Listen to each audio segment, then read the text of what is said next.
បាទសូមស្វាគមន៍បងប្អូនសិក្សានុសិស្សថ្នាក់ទី7ទាំងអស់គ្នាថ្ងៃនេះយើងវិលត្រឡប់មកជួបគ្នាសារជាថ្មីម្ដងទៀតនៅថ្ងៃមុនយើងសិក្សាទៅលើ Tape script 2.4 4.2 អញ្ចឹងថ្ងៃនេះយើងមកបន្ត 4.3 បាទអញ្ចឹងនេះជាសំណួរនិងចម្លើយដែលសួរអំពីពេលវេលា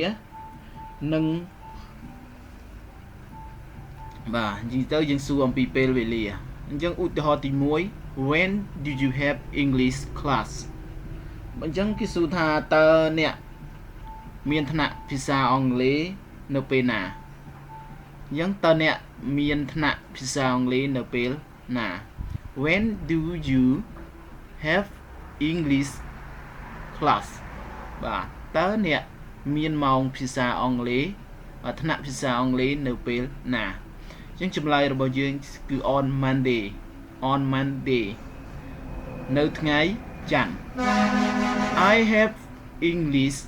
on Monday and Friday at 8 o'clock អញ្ចឹងបញ្ជាក់ខ្ញុំមានម៉ោងភាសាអង់គ្លេសនៅថ្ងៃច័ន្ទហើយនឹងថ្ងៃសុក្រនៅម៉ោង8បាទអញ្ចឹងគាត់មានថ្នាក់ភាសាអង់គ្លេសនៅថ្ងៃច័ន្ទនិងថ្ងៃសុក្រម៉ោង8អញ្ចឹងសំណួរទី2 What time do you study maths What time do you study science តើ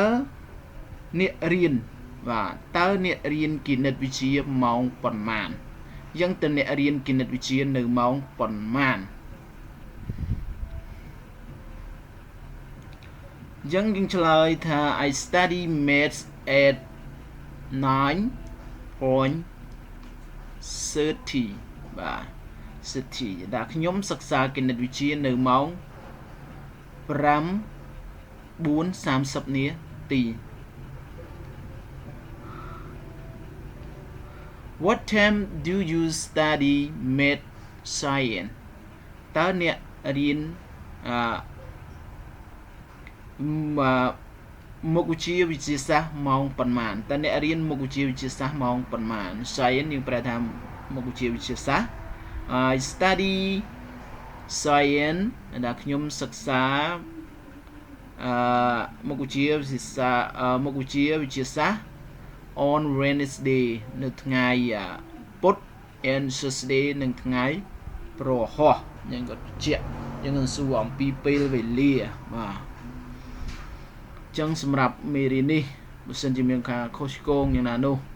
ឬក៏បងប្អូនសិក្សានិស្សិតមានចម្ងល់អ្វីបន្ថែមចឹងសូមខមមិននៅក្រោមវីដេអូបាទអញ្ចឹងក៏សូមអរគុណនិងសូមគោរពលា